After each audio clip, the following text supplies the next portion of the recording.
Pessoal, então, aí hoje nós vamos dar continuidade à matéria.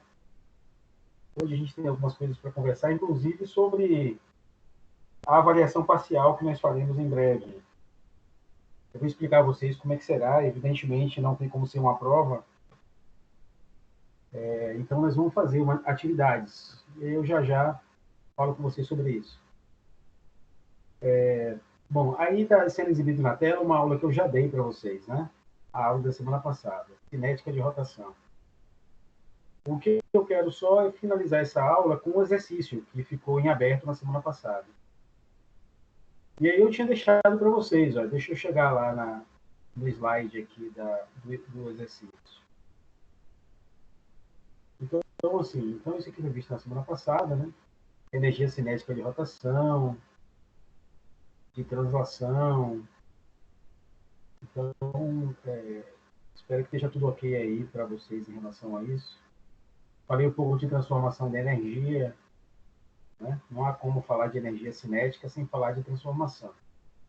E nós finalizamos fazendo um exercício na semana passada, que para poder executá-lo, fazer ele direitinho, né? Foi esse exercício que está na tela aí agora, é necessário entender a transformação de energia. Né? Então tá aí, qualquer dúvida, pessoal, está postado lá no canal lá. Então, se precisar, revisa. O exercício que eu tinha deixado, deixa eu ver aqui, está chegando.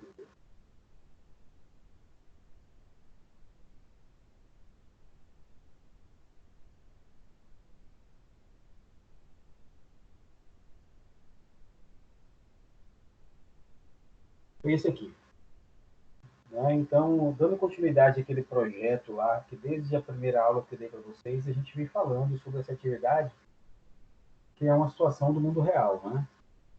É um engenheiro que está buscando construir um braço mecânico, né? Então já estamos vendo aí alguns dias, algumas aulas aí, elaborando mais as partes desse exercício. Na última aula eu tinha deixado aqui, né, essa situação com essas tabelas, vai dizer assim, no desafio anterior, você escolheu um motor com o objetivo de economizar recursos financeiros da companhia. Aí nós escolhemos na aula passada, quer dizer, há tempos, né? O motor M1 e o braço C2, né? O que somava um valor de 57 mil, 58, aliás.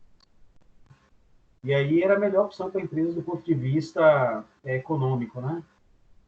Então agora a gente está avançando um pouco nessa tarefa.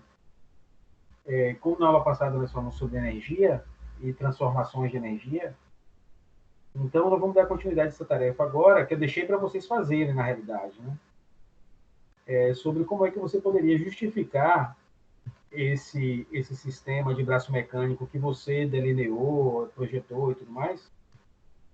Como é que você poderia justificar a sua escolha do ponto de vista da energia, da economia de energia? Aí eu pergunto para vocês, alguém fez?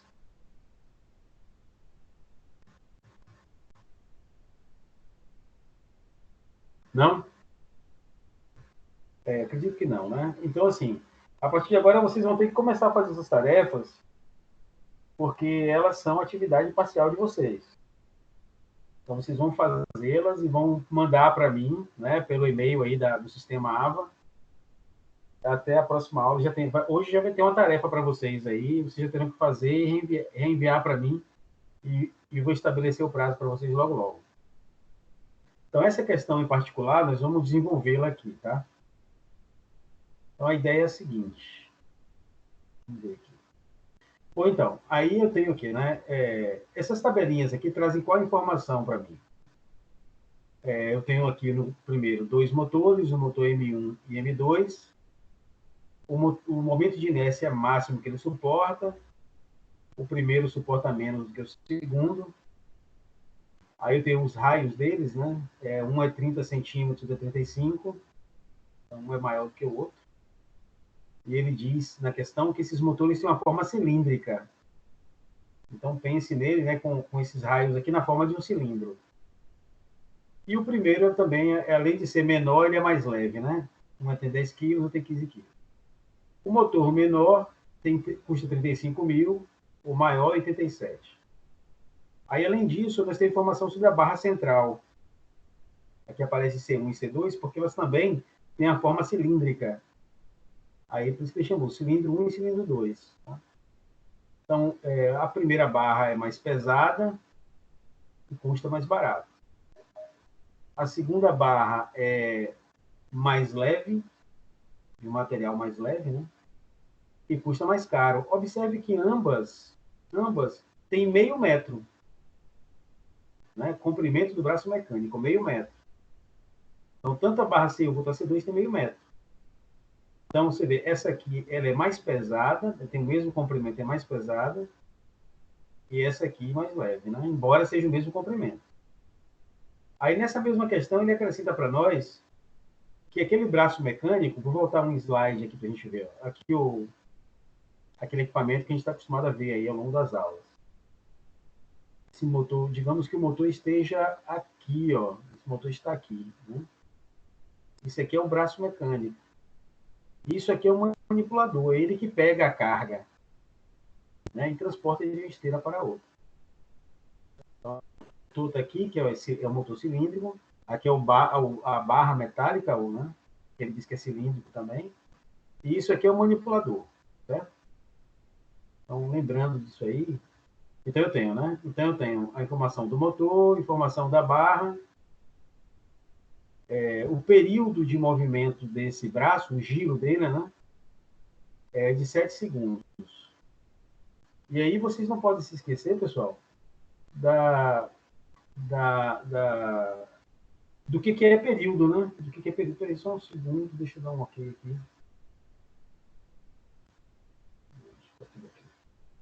Bom, então eu tenho aqui, ó, o período é 7 segundos. Lembrando que é período, tá? Alguém se recorda o que é período aí para falar para mim agora? É o tempo que ele faz para ter um ciclo completo. Bom, muito bem. É o tempo gasto para dar uma volta completa. Não é isso? Quem foi que falou aí? Eu, Ok. Claudson. Cláudio, Beleza. Ô, Claudson, já que você respondeu aí, já que você sabe o que é período, fala para nós o que é frequência. inverso do período. O quanto do ciclo ele faz em um segundo. O quanto quê? O quanto quê? O quanto do ciclo ele faz em um segundo. Ah, certo. Tudo bem. Mas você pode também definir da seguinte forma: o número de voltas que ele dá por unidade de tempo, não é isso? Sim, Pode sim. não ter uma volta completa. Então, eu concordo com o que você falou. Tudo bem? Algum acréscimo? Não, não. Ok. Pessoal, vocês entenderam o que o Claudio falou, né? Eu espero que sim. Senão, vão revisar uma matéria que já é matéria dada.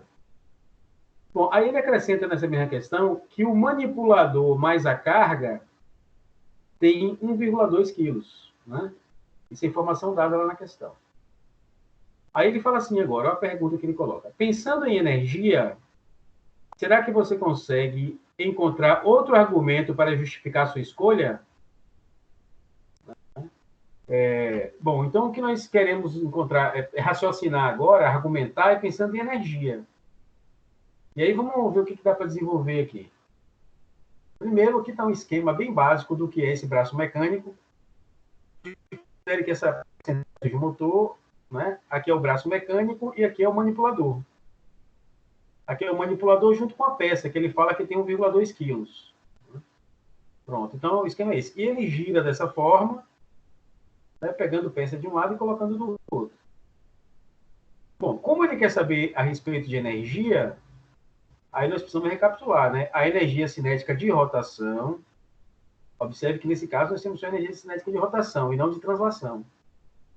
Ela seria meio do momento de inércia multiplicado pela velocidade angular elevado ao quadrado. Né? Então, essa é a expressão, nós já vimos isso em aula passada. Então, eu tenho que justificar a minha escolha agora pensando em energia. Então, o que faz mais sentido para nós? É eu verificar qual é o aparato, qual é o conjunto aqui, ó, que gasta menos energia. Né? Então, faz sentido isso, porque se eu conseguir justificar, ó, eu preciso do aparato que me dê a menor energia de rotação. Se eu tiver o aparato que me dê a menor energia cinética de rotação, é aquela que vai gastar menos energia elétrica. Por quê? Porque, como nós já vimos, energia não se perde nem se cria, energia se transforma. Então, para eu colocar esse motor em movimento, essa energia cinética que será gerada, ela vem de onde? Ela vem da transformação de energia elétrica. Então, quanto maior for a energia de rotação dela, mais energia elétrica ela consome. Então, se eu conseguir o conjunto, né, de motor barra central que tenha a menor energia cinética possível, eu estou justificando, do ponto de vista econômico, do gasto de energia, a escolha que eu fiz. Então, o que eu estou procurando aqui na realidade? Qual é o conjunto que me dá a menor energia cinética? Faz sentido para vocês, pessoal? Ou ficou complicado o que eu expliquei? Faz sentido, sim. Ótimo. Pessoal, fala também, não é só... Vai, Faz. Beleza. Ótimo. Porque pense assim, né? Só para complementar a minha ideia.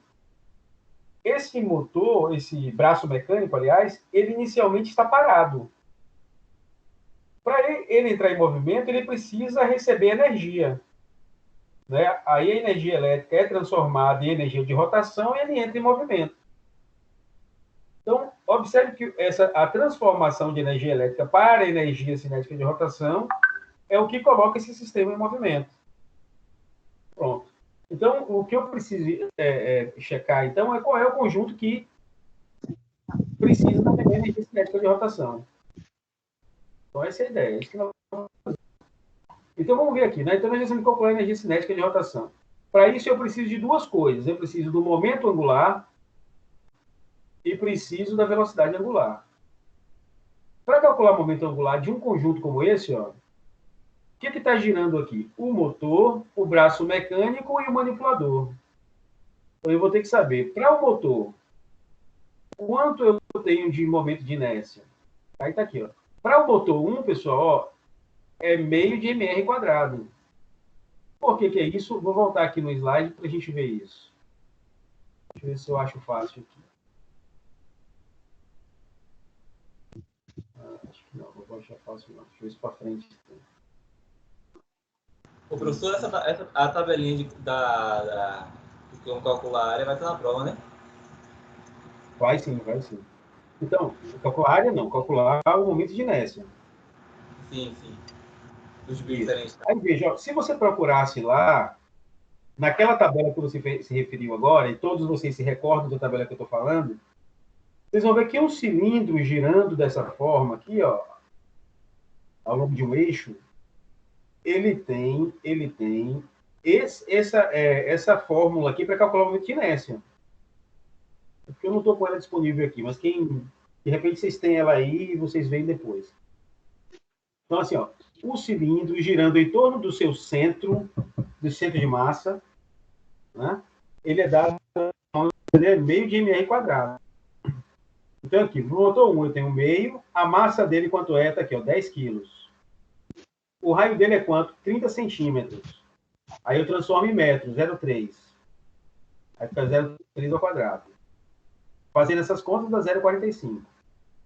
Pronto. Então, o motor 1 tem isso aqui de momento de inércia. O motor 2 seria, a massa dele é 15 e o diâmetro dele é 0,35. As contas dá 0,92. Então, eu já sei qual é o momento de inércia para os dois motores. Vou ver agora para os braços. Para o braço C1, observe que cada braço é um cilindro, né? Aí veja, olha só uma situação interessante aqui. É que veja, o cilindro aqui, olha só como é que eu estou calculando o momento de inércia desse cilindro aqui. É 1/3 e não meio. Observe que tanto o motor quanto esse braço são cilindros. Entretanto, esse aqui eu estou calculando como meio, esse aqui eu estou calculando como 1/3. Eu só quero que vocês se lembrem bem dessa situação que eu estou comentando agora. Porque depois eu vou explicar isso para vocês no tema da aula de hoje. Que é o chamado teorema do eixo central. Certo? Então, eu preciso só que vocês memorizem isso aqui. Por que aqui eu estou usando o cilindro, usando meio de mr quadrado, e aqui eu estou usando 1/3 de mr quadrado? Então, eu queria que vocês memorizassem isso. Mas, assim, então aqui eu tenho, né, o cilindro aqui é 1/3, eu calculei, né? Para o primeiro aqui, o C1, a massa é 1,2, e o raio dele, né, que nesse caso é o comprimento dele, pessoal, é de meio metro. Tá? Aí por isso que fez meio aqui. Aí encontrei do 1, e agora para achar do 2, a massa dele é 0,6, o comprimento é o mesmo, meio metro. Pronto, encontrei. Então o primeiro é 0,10 e o segundo é 0,05. O último momento de inércia que eu preciso calcular, já calculei do motor, já calculei do braço, agora eu vou calcular do manipulador, que eu quero do conjunto todo, né? Aí do manipulador, o que eu tenho aqui? Ó? O momento de inércia de M mais P, ó, o manipulador mais a peça. Né? Que ele fala que pode ser considerado como uma coisa só. Como essa coisa, as dimensões dele não são importantes, mas vamos pensar nele como o momento de inércia de um ponto material. Aí isso me dá o quê? mr quadrado, aquela fórmula básica lá, a primeira fórmula que eu comentei com vocês de momento de inércia.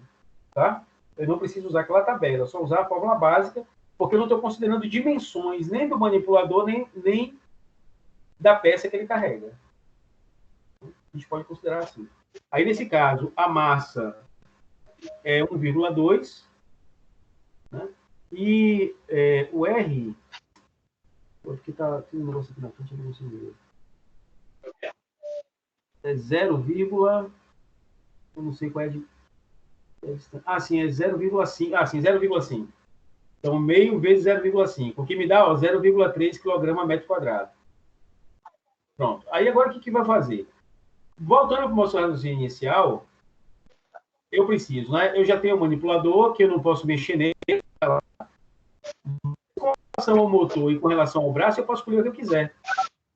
Aí, evidentemente, qual seria a escolha de vocês aí, pensando em menor energia? Me parece que seria onde tem o menor, né? Seria o motor 1 e o braço... Aqui eu botei 1, mas é 2. É IC2. Aqui o 1 é em cima, o 2 é embaixo. Então, a minha escolha óbvia seria pegar esse motor, que entre o primeiro motor e o segundo motor, esse aqui tem menos momento de inércia. Entre os braços C1 e C2, né, lembra que está errado, C1 em cima, C2 embaixo, eu vou pegar o de baixo porque ele tem menos momento de inércia. E esse aqui eu não posso escolher, porque é só manipulador e peça mesmo. Aí, somando os três aqui, ó, é onde eu vou ter a menor quantidade de momento de inércia. Pronto, então o I aqui da minha expressão de energia, eu já sei quem vai ser. É 0,45 mais 0,05 mais 0,30. O que dá 0,80. Tá? Então o meu I aqui vai ser 0,80. Né? 0,80. Por quê? Porque eu estou escolhendo o menor momento de inércia do motor e o menor momento de inércia do braço central, da barra central. E esse aqui eu não posso escolher, porque o manipulador e a peça não tem opções, só tenho ele mesmo. Então, o meu menor momento de inércia possível é o motor 1, o braço 2 e o manipulador e a peça. Pronto. Então, aqui eu já tenho uma de inércia. Agora eu preciso calcular, ó, a velocidade angular. Como é que se calcula a velocidade angular? Velocidade angular, deixa eu pular aqui. Velocidade angular é a volta completa dividida pelo tempo. Uma volta completa tem 2π, né? Porque nós queremos usar sempre, ó, radiano por segundo. Então, aqui é 2π. E o tempo, ele falou que é 7 segundos. O período é 7 segundos. Então, esse valor aqui, né, dividido por 7, dá 0,90 radiano por segundo. Pronto. Então, eu já tenho aqui o I, que é o momento de inércia, e já tenho a velocidade angular. Aí só vou substituir agora. Então, eu tenho que meio de 0,8, que é o momento de inércia total, multiplicado pela velocidade angular ao quadrado, 0,32 real. Qualquer outra, me parece óbvio, né? Você pensar o seguinte, qualquer outra escolha que eu fizesse aqui, esse valor seria maior. O que justifica a minha escolha desses itens como sendo de menor consumo de energia. Né? Como essa energia aqui é energia de rotação, ela antes era energia elétrica, né? Que se transformou em energia de rotação. Então, esse aqui é o caso em que eu tenho o menor consumo de energia elétrica. Pessoal, deu para entender? Tem como voltar só essa parte da velocidade angular, professor? Parte do quê? Repete, por favor. Da velocidade angular. 2π sobre Tudo 7. bem. Velocidade angular. É fórmula isso aí? Porque veja só, o que é velocidade angular? Não é, a velocidade angular é você está dando uma volta completa, tá vendo? Agora, quanto tempo você está gastando para dar uma volta completa? 7 segundos, que é o período. Agora, em radianos, porque nos interessa a velocidade em radiano por segundo. Em radiano, quanto eu tenho dando uma volta completa? 2π radianos. Eu não quero em graus. Ninguém quer em graus. Graus não importa. Eu não quero 360 graus. Eu quero em radianos. E uma volta completa numa circunferência tem 2π radianos. Então, você pode pensar nisso como uma fórmula, assim. Pode pensar, tá? Você tem que encontrar a velocidade angular e você pegar o 2π e dividir pelo período. Entendi. Tudo bem? Tudo bem. Então, pode usar isso como uma fórmula se você quiser. Na real, é só entender que velocidade angular é quanto tem em radianos uma volta completa? 2π. E quanto tempo eu gastei para dar uma volta completa? 7 segundos, que é o período. Tudo bem? Tudo bem. Pessoal, algo mais aí? Claro? Então, nessa questão, o que nós precisamos entender? Como calcular o momento de inércia de um conjunto, né? Não é só o motor, nem só o braço, não. É um conjunto. Aí precisa calcular individualmente e depois somá-los. Né? É por isso que eu tive a chance de fazer escolhas, né? Buscando o que me otimiza, no caso, o consumo de energia. Né? Eu busquei as coisas que têm menores momentos de rotação, porque certamente oferecerão menos resistência ao movimento de rotação. Tá? Aí eu fui lá, calculei aqui, escolhi, né? Com base na minha escolha, eu fiz os cálculos, depois calculei a velocidade angular e depois vi que a energia mínima seria essa. Qualquer outra combinação exigiria um consumo de mais energia. Ok? Beleza, então a próxima questão é essa aqui. Aqui, onde que estava a tabela aqui, ó. Olha, isso aqui que nós usamos foi esse aqui, ó. Meio de mr quadrado.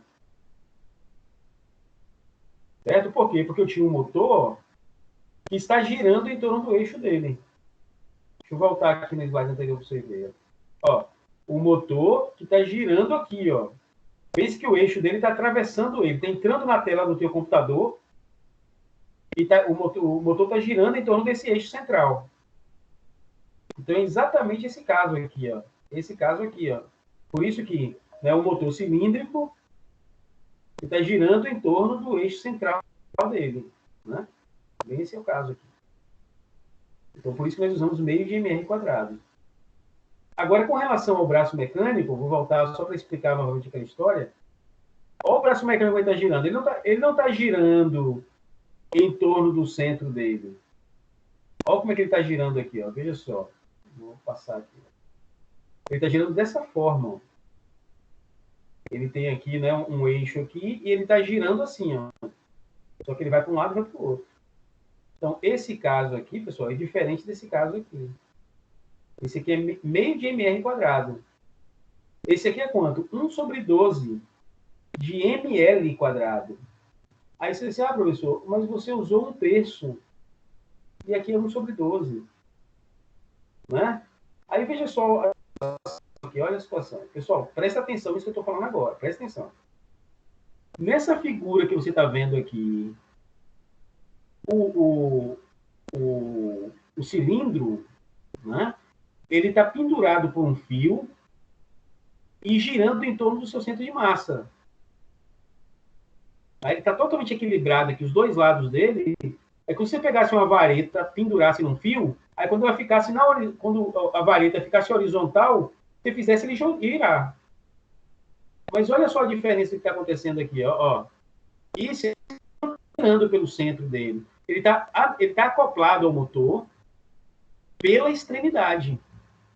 E não pelo centro dele aqui, ó. Não pelo centro.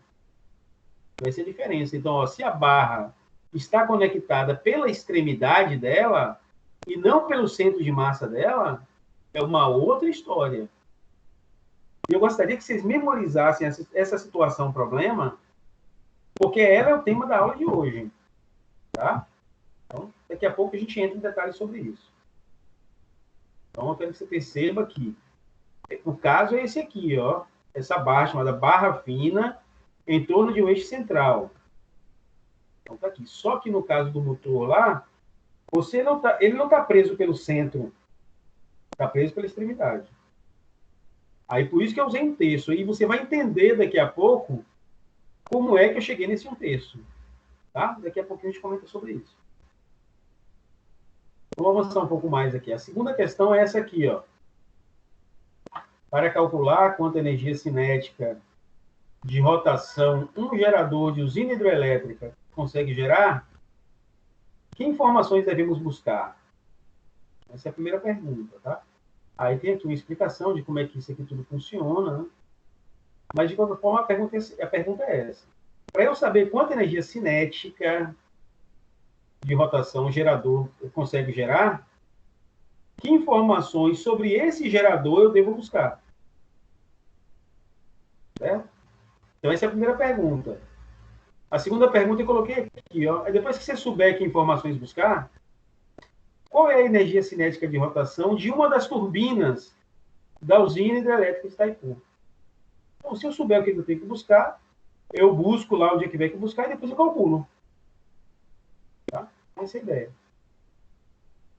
Então, assim, vamos lá. Primeira pergunta, né? Para calcular quanta energia cinética, que informações eu preciso?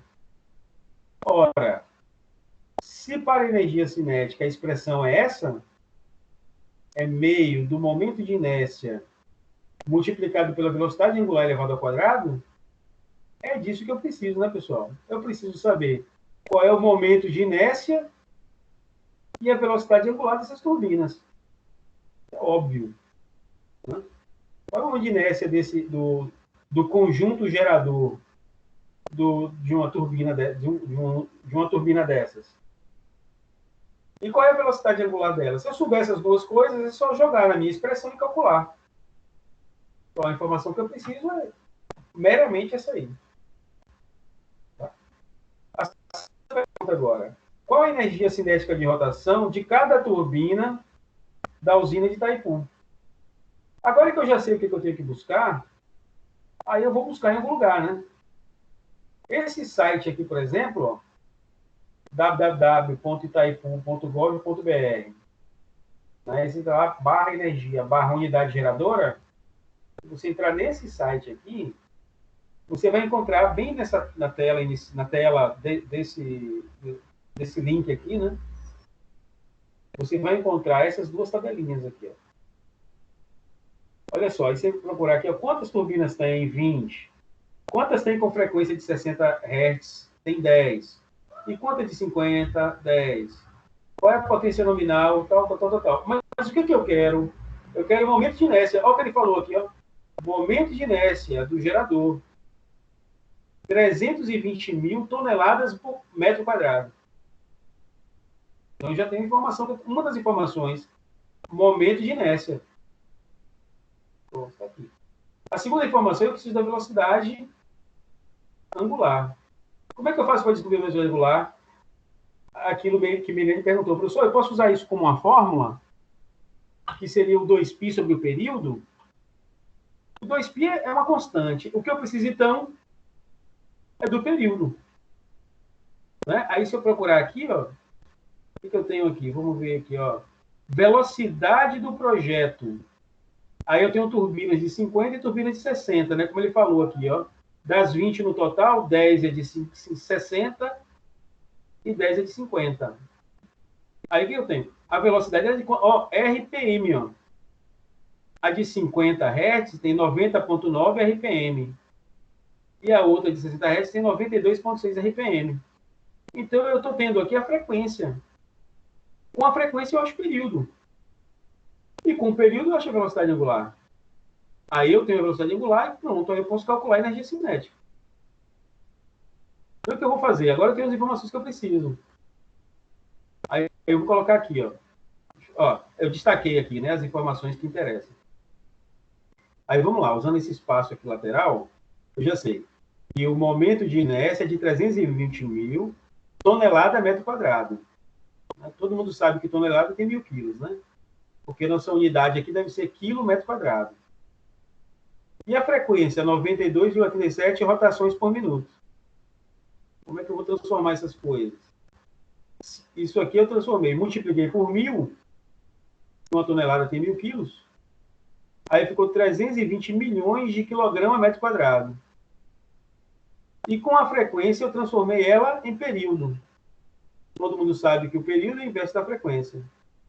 Então ficou 1 sobre esse número, e aqui que era RPM, né, rotação por minuto, ficou minuto. Pronto.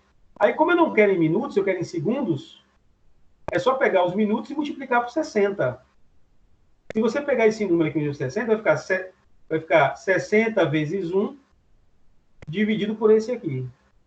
Aí dá 0,65 segundos. Então, o período do gerador lá de Itaipu, ele dá uma volta completa em menos de 1 segundo. Pronto, agora tem a informação que eu preciso. Aí, com isso, o que nós vamos fazer? Calcular a velocidade angular. 2π sobre 0,65, 9,68 radianos por segundo. Aí eu já tenho tudo que eu preciso, já vou entrar na expressão. Então, a meio de... Qual é o momento de inércia? Vamos ver aqui. Vou colocar em notação científica, né? 3,2 vezes 10 oitavas sobre 2, né? Esse aqui vezes meio, que ficou ele sobre 2, e a velocidade elevada ao quadrado. Então, 1,5 vezes 10 a décima joule. Então, essa é a quantidade de energia de rotação que cada turbina lá em Itaipu consegue gerar. E depois ele transforma isso aqui em energia elétrica, né? É a energia que vai chegar até nós. A distribuição da energia chega até nós. Ok, pessoal? Deu para entender o que nós fizemos aí? Alguma observação? Sim, senhor. Beleza? Nenhuma dúvida? Tudo certinho? Deu para entender frequência, período, velocidade angular? Tudo bem. Então eu vou considerar que vocês entenderam tudo direitinho. Beleza, então vamos passar agora para a aula de hoje. Me dê só um minutinho que eu vou fechar essa tela e vou abrir outro slide. Professor, sempre que tiver um exemplo, tiver a velocidade do projeto, vai ser a frequência? Não, eu só soube que isso aqui era frequência por causa da unidade, ó. Ah, sim, entendi. RPM é a unidade de frequência, né? De frequência, assim como Hertz também, né? Pronto, é essa a dúvida mesmo. Isso, tá. Então isso é frequência. Tudo bem, então eu vou desconectar essa tela e passar para outra, tá? A outro slide, só um momentinho.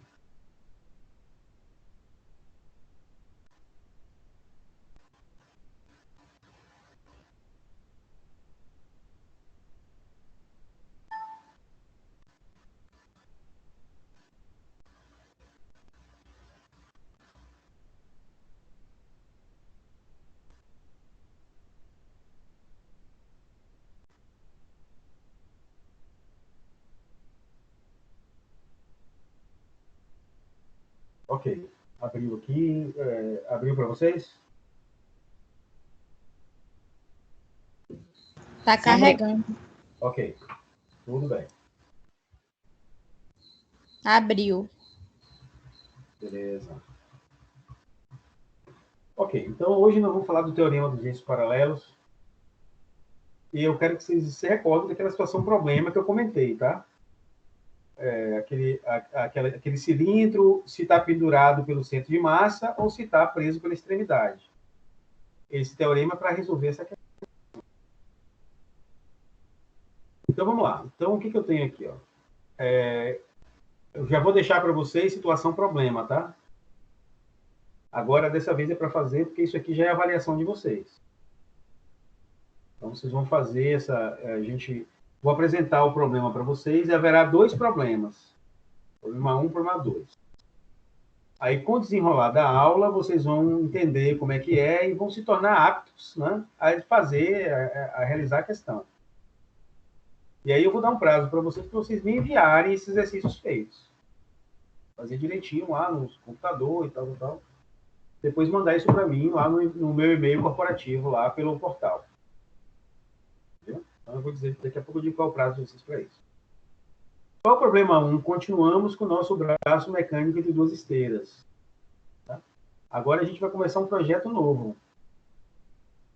Tá? Mas é do mesmo equipamento, mesmo braço mecânico e tal. Só que agora ele vai ter outras especificações técnicas. Tá? E aí, o que nós temos? Ó, nós queremos instalar um braço mecânico entre duas esteiras. As características do projeto são: distância entre as esteiras será de 2 metros. Comprimento do braço será de 1 metro. E não mais de meio metro.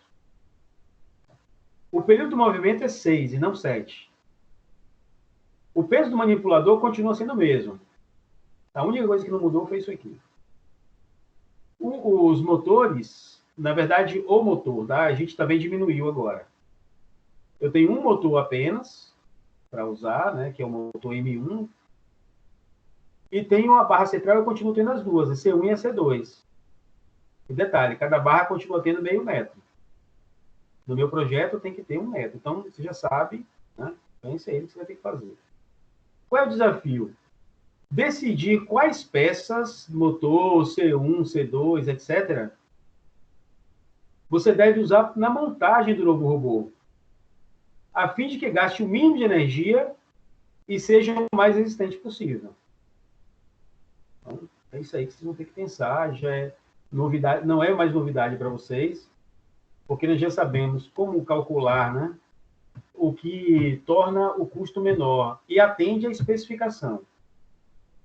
Já falamos de energia e a relação que essa energia de rotação tem com o consumo de energia elétrica.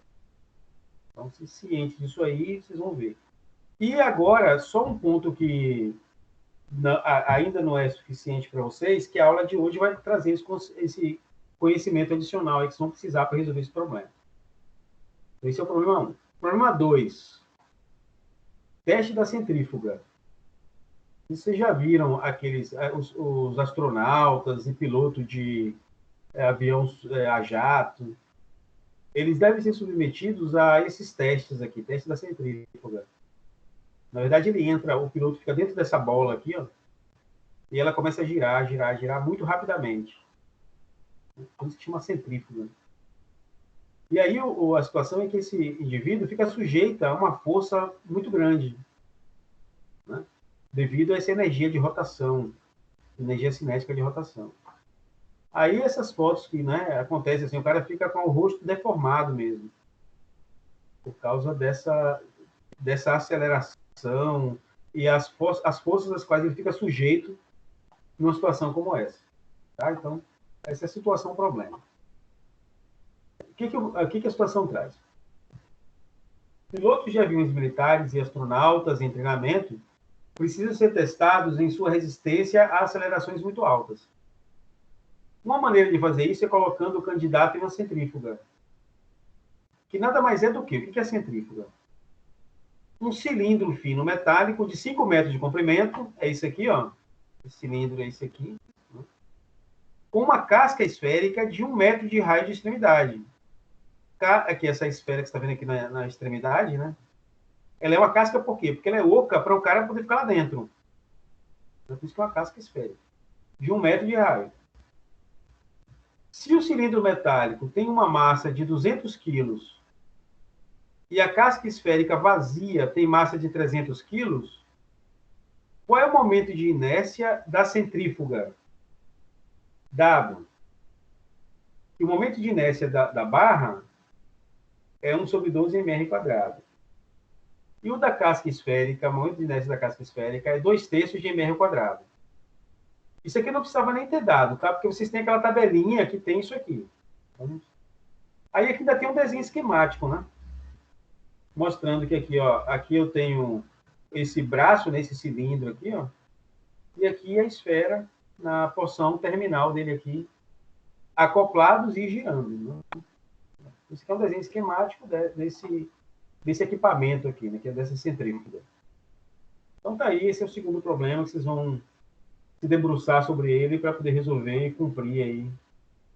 E é uma das primeiras atividades para vocês aí. Beleza, então aqui vamos pensar aqui agora. Pessoal, o tema da aula de hoje, teorema dos eixos paralelos ou teorema de Steiner. Para que serve isso aqui? Serve para você aproveitar melhor as expressões dessa tabela. Certo? Então, elas estão aqui, ó, definidas dessa forma, né? Estão aqui no cantinho aqui as fórmulas dela. Mas eu posso pegar essa expressão e adaptá-la. Por exemplo, uma situação, né, que eu comentei. Essa barra fina aqui, ó, ela está pendurada pelo centro de inércia. Mas e se ela não estiver pendurada e girando em torno da extremidade? Essa é uma situação. Essa esfera maciça aqui, ó, ela está girando bem no seu centro de massa. E se ao invés disso eu colocasse uma vareta atravessando essa esfera aqui, ó, e fizesse ela girar em torno dessa vareta, e não em torno do seu centro de massa? Então, qualquer uma das situações que você está vendo aqui, você pode mudar a situação fazendo com que o objeto gire não em torno do centro de massa, mas em relação a qualquer outro ponto dele. Esse é o caso. Como é que eu faço para calcular o momento de inércia quando, por exemplo, essa barra aqui, ó, que está ilustrada, ela não está girando para o centro de inércia? Onde é que ela está girando? Nem está no centro de inércia, nem está na extremidade, está no meio do caminho. Então, qualquer situação que você colocar aqui, esse teorema vai dar conta de me dizer qual é o momento de inércia. Certo? Então, essa é a ideia, isso que nós queremos aprender a fazer. Então, o que nós consideramos? Ó, o que diz o teorema? Vamos ler isso aqui com bem atenção.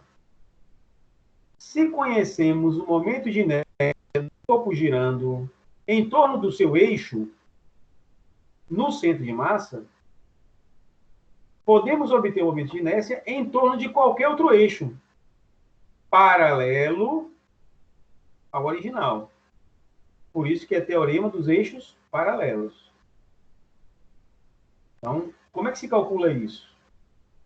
O momento de inércia será o momento relacionado ao centro de massa, que nós já sabemos como calcular, somado a essa expressão aqui ao lado.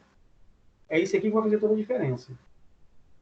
É a massa do objeto multiplicado por um x quadrado. O que é x? É a distância entre os eixos. O eixo que passa pelo centro de massa e esse outro eixo que eu estou colocando lá, o eixo secundário, em torno do qual o objeto vai passar a girar. Tá? Então, ICM é o momento de inércia conhecido, M é a massa e X é a distância entre os eixos. Aí eu tenho aqui, ó. Vamos pensar aqui, ó.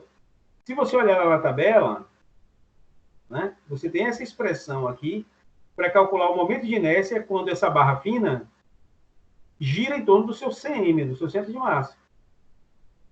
Agora, se eu deslocar para ela girar pela extremidade, qual seria o novo momento de inércia? Para calcular isso, eu recorro a essa expressão.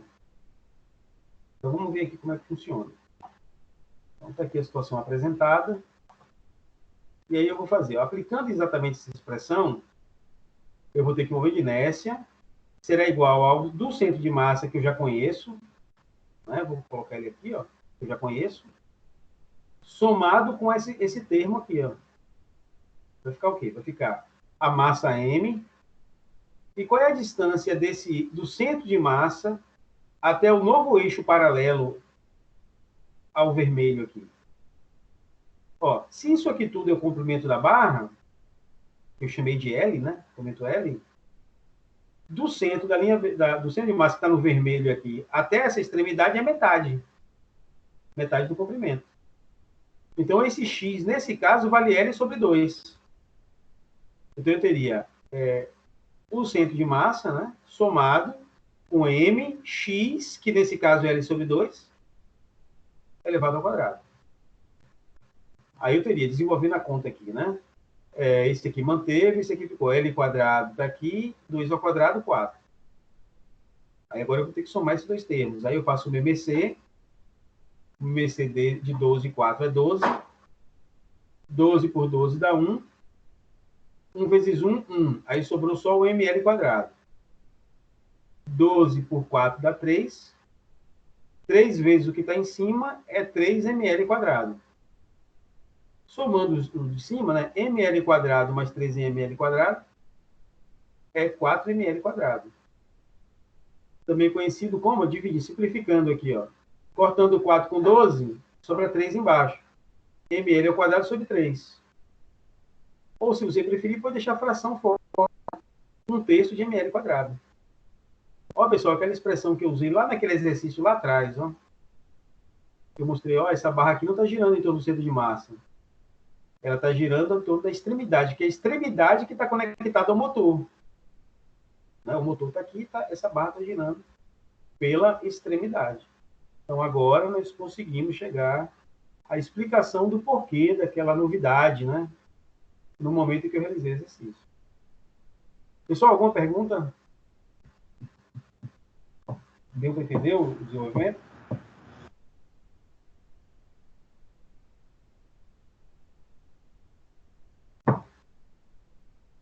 Nenhuma dúvida, né? Então, observe o quanto esse teorema aqui estende o nosso conhecimento acerca de cálculo de momento de inércia. Né? Então, se eu tinha aquelas relações lá, se eu não me engano, eram umas 9, mais ou menos, 9. Agora você tem infinitas expressões. Porque depende da posição do eixo central e onde você quiser colocar o eixo secundário. Né? O eixo paralelo a ele. Então, você agora consegue calcular o momento de inércia onde quer que você coloque o eixo secundário. Isso faz uma diferença enorme. Beleza, exercício aqui, ó, exercício. Tá? Eu queria que vocês tentassem fazer esse exercício aí. Eu vou dar aí uns minutinhos para vocês, vocês estão com papel e caneta na mão. Não faz nenhuma diferença, não é nada de extraordinário em relação ao que eu acabei de apresentar. Eu queria que vocês fizessem aí. Eu vou dar aí para vocês 5 minutos, tá bom? Tá ótimo. Pronto, então desenvolvam aí. São 20 horas e 5 minutos. Às 20 horas e 10 minutos eu retomo aqui para saber o que aconteceu.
E aí, turma? 0,266. 0,266? Alguém mais? As- Alguma resposta diferente dessa?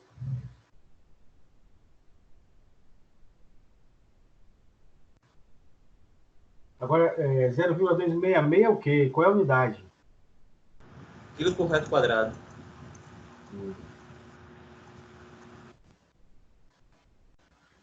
Alguém achou diferente, pessoal? Ou precisa de mais um tempo aí para finalizar?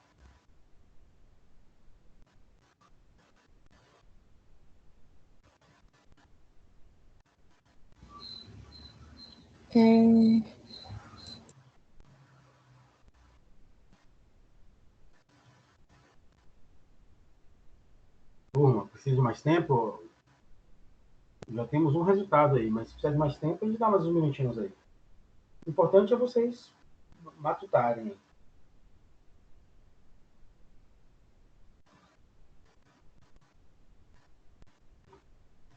Bom, então, se ninguém está falando, eu vou considerar que... Bom, assim, se ninguém está falando é porque já fez, né? Tem mais algum resultado aí para compartilhar?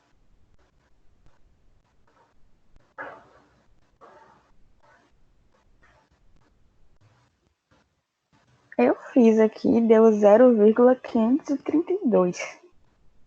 0,532, beleza. Ótimo. Mais alguém?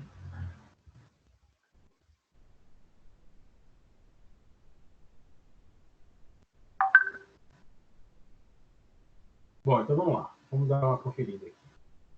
Observe, eu coloquei esse eixo aqui para indicar o centro de massa, tá? O CM dele. Então, nós queremos calcular... Vamos ler aqui a questão. Um bastão fino e homogêneo, de massa 1,9 kg e 1,2 metros de comprimento, gira ao redor de um eixo perpendicular ao bastão, que o intercepta a 0,4 metros de comprimento. Então, ó, esse bastão está girando aqui, ó. Ele não está girando centro de massa, ele está girando a uma distância, ó, a 0,4 metros de comprimento de uma de suas extremidades. Então, esse 0,4 metros, pessoal, é daqui para a extremidade, ó. Concorda? Ó, ele falou. 0,4 metros de comprimento de uma de suas extremidades. Então, se ele está girando em torno desse eixo aqui, daqui até aqui tem 0,4 metros, né? Até a extremidade. Ô, professor, não tem nenhum mouse, nada que possa direcionar o que você está falando, não, porque aqui para mim não está aparecendo. Ah, entendi. Para alguém aparece, eu estou mexendo o mouse aqui. Alguém consegue ver meu mouse mexendo? Não parece não. Não, parece não. Ah, eu não sei. É engraçado. Eu não sei como fazer o mouse mexer. Deixa eu ver aqui se eu encontro uma forma de fazer isso.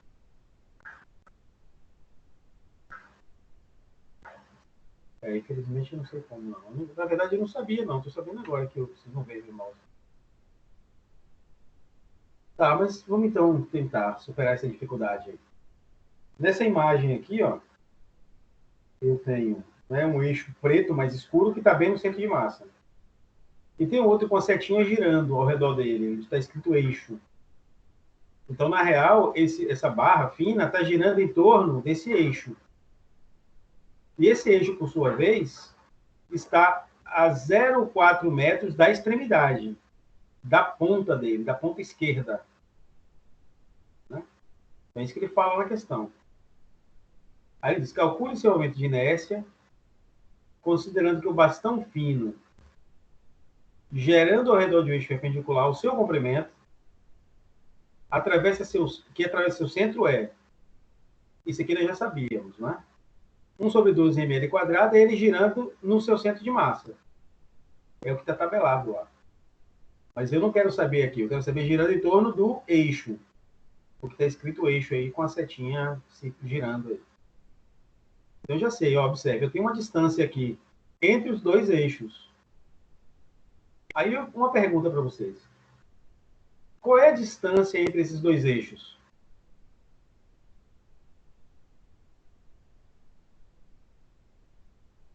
Alguém saberia dizer qual é a distância entre os dois eixos? 0,2? 0, 2. 0,2, claro. Porque se a barra inteira tem 1,2 metros, a metade dela tem 0,6, né? A metade dela é 0,6. Se a metade dela é 0,6, e eu já sei que do eixo para a ponta tem 0,4, é porque do eixo até o centro, onde está essa barra escura, tem 0,2 metros. A minha figura aqui não está em escala, né? Então não tá correto aqui, mas é preciso você entender. E essa distância x que vai nos interessar, para entrar na expressão do cálculo de uma inércia, é o 0,2. Olha só o que vai acontecer aqui. Ó. Então aqui eu tenho o que foi dado aqui, né? Do centro de massa nós já conhecemos. Então vamos calcular logo esse aqui. Ó. Do centro de massa é 1/12, a massa do objeto é 1,9 e o comprimento dele é 1,2 elevado ao quadrado. Então, 0,23 kg/m² é o momento de inércia quando ele gira pelo centro de massa. Mas o que eu quero é descobrir quando ele gira em torno desse eixo aqui, que está escrito o nome eixo aqui. Aí eu vou ter que usar o teorema. Então vai ser o do centro de massa, que eu já sei que é 0,23, mais esse termo mx². Então como é que ficaria? Aí de cm vai ficar 0,23, que eu já tenho, mais 1,9, que é a massa, multiplicado, quem é o x? É a distância entre os dois eixos. E nós concordamos que a distância entre eles é 0,2. Então, 0,2 ao quadrado. Então, vai me dar uma resposta de 0,31. Não deu nem 0,26, nem 0,53. Os dois estão errados. Então, conseguiram compreender o erro? Consegui, foi porque eu usei a Observando distância. também essa distância aí do comprimento. Isso, Isso, pessoal. mesma coisa. Essa distância é entre os dois eixos. Não é a distância que ele falou no problema lá de 0,4, não. Certo. Fique atento a isso. A distância x é a distância entre os dois eixos. Um eixo é o eixo que passa pelo centro de massa, e o outro eixo é o eixo que você colocou para o objeto girar. A distância entre os dois é o x. Ok, então esse é o primeiro problema. Esse é um segundo problema. Gostaria que vocês me dessem mais uns minutinhos aí para vocês fazerem esse segundo problema. Professor, você pode voltar aí rapidinho só para mim tirar uma foto? Com certeza.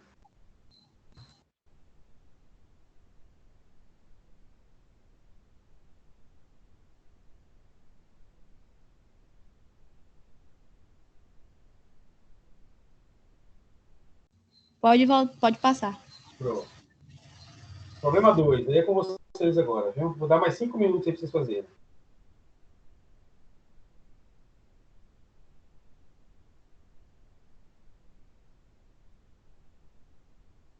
Então, agora são 20 e 25, eu retorno.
E aí, turma?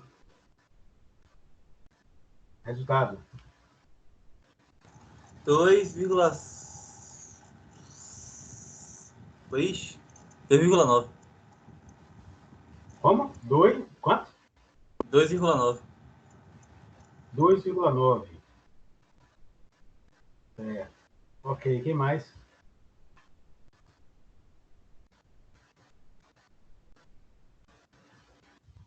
Professor, essa situação aí, no caso, é a mesma da outra? O cálculo? Mesma forma, né? Só vai mudar aí a formulazinha do momento de inércia. Aqui eu fiz deu 2,27. 2,27. Beleza, outro resultado. Quem mais?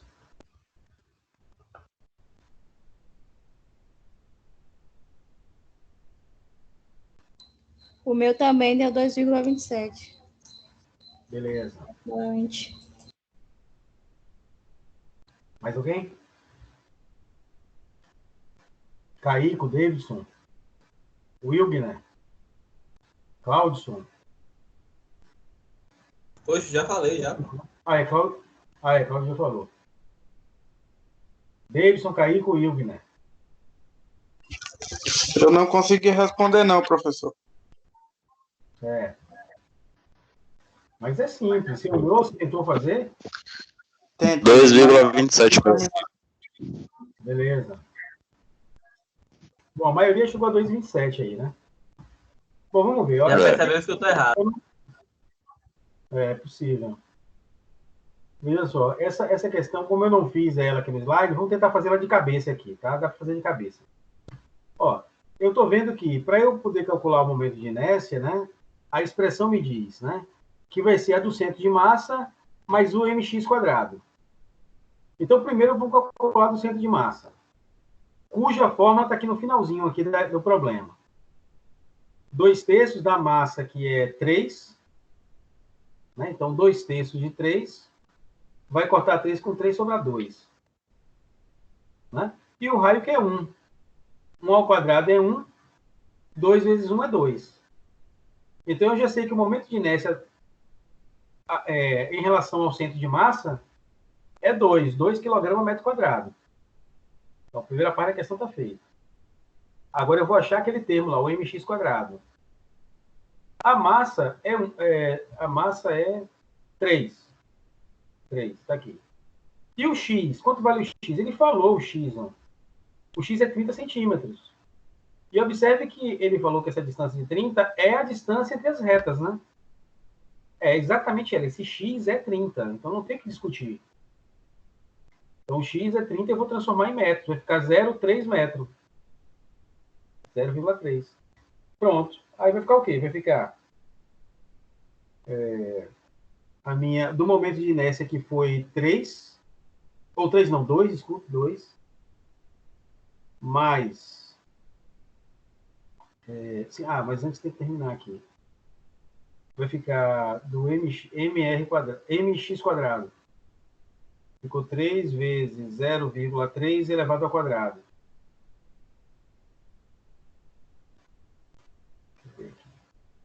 Isso. Aí vai ficar 0,3 elevado ao quadrado é 0,9. 0,9 vezes 3 é 2,7. 2,7 mais 2. Não deu 4,7 não, pessoal? Não, professor, dá 2,27 mesmo. 0,3 elevado a 2.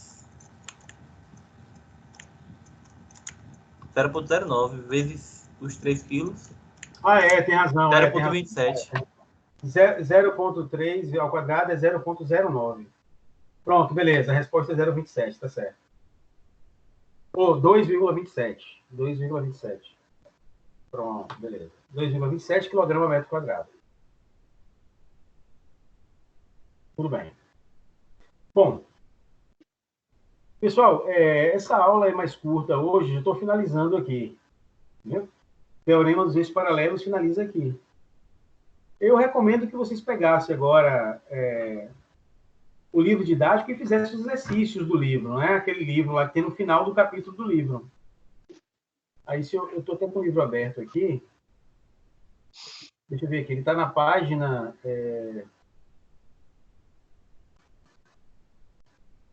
na página 62. Aí tem uma, duas, três questões para fazer. Certo? Então, é isso aí. Teorema dos eixos paralelos é isso, né? Terminamos mais cedo do que o previsto. E aí eu vou deixar, então, vocês avançando na aula de forma autônoma aí, fazendo esse exercício do livro didático. Qual é a página? 62, é? 62 e 63. Certo. Ô, professor, o exercício que é para entregar é aqueles dois primeiros do slide? Não. O exercício que é para entregar é aquele que eu comentei do livro didático, tá? É esse que está aparecendo aqui, o problema 1 e o problema 2. Que é da centrífuga. Que é para entregar até quando? Até a semana, segunda-feira? Esses problemas, hein? Qual o prazo para entrega? Pois é, o prazo para entrega, vocês vão poder me entregar essa atividade até a aula que vem. É para tirar a foto no WhatsApp, no e-mail, como é? Não, esse exercício vocês vão fazer ele pode fazer à mão mesmo, à mão. Vocês têm como escanear? Você sabe que no WhatsApp tem um aplicativo que escaneia, né? No WhatsApp não, desculpe. Tem um aplicativo, sim, que escaneia. Exato. Então, o que vocês vão fazer para mim? Ó? Vocês podem fazer à mão as questões, né? A caneta direitinho. Tudo explicado, bem explicado mesmo. Tá? Essa primeira questão, por exemplo, né? Como é que eu vou montar o meu braço mecânico? Eu vou juntar a peça tal com a peça tal, por tal razão, explicando tudo. Tá? É um projeto mesmo que vocês estão desenvolvendo. Deixa eu voltar aqui para o primeiro slide lá. Porque nesse aí está um pouco diferente o que eu peço. Aqui, ó, nesse aqui. Ó. Então tá aí um desafio. Decidir quais peças e como usá-las na montagem do novo robô, a fim de que gaste o mínimo de energia e seja o mais resistente possível. Então, é isso que eu quero que vocês respondam com toda clareza, bem feito mesmo, como se estivessem projetando algo para poder apresentar lá numa situação profissional mesmo. Então, vocês vão desenvolver essas duas questões, né? Problema 1 e problema 2. Aí, alguém não sabe qual é o aplicativo que pode ser usado? Se não tiver, eu falo o nome dele aqui agora. Deixa eu ver aqui como é que é o nome que eu tenho aqui. Aí vocês podem PDF escaneando ele e me mandar o PDF. Professor, eu usava um que o nome era scanner de câmera para PDF. Eu botei assim no negócio lá que baixa o aplicativo e aparece ele. Ele é muito bom.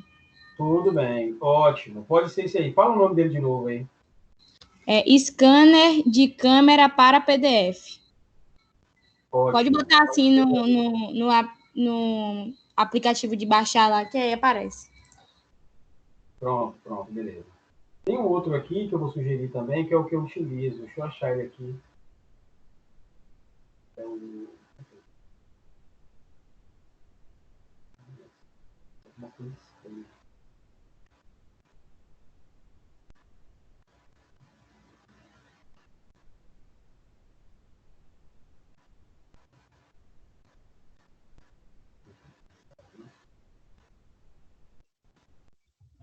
CanScan. CanScan, é isso. É CanScanner.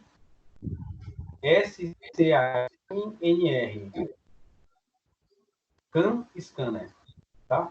Ele é bem legal também para fazer esse trabalho. Vocês entenderam, né? Alguma dúvida, não?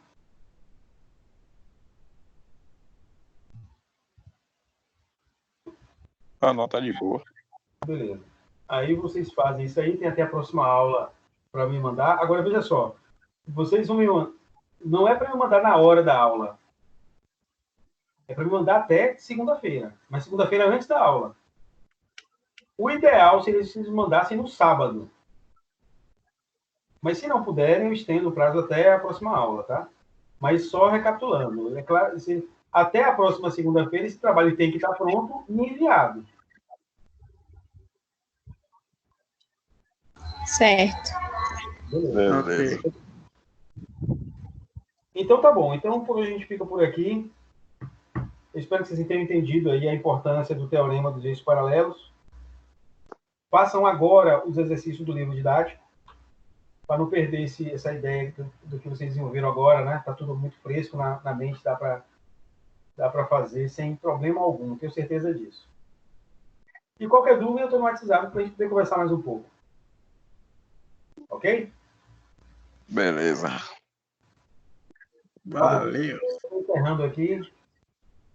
Qualquer situação, estou no WhatsApp à disposição de vocês. Até às 9h30 estou à disposição. Tchau. Boa noite. Tchau, boa noite. Até a próxima. Boa noite. Boa noite. Bom trabalho.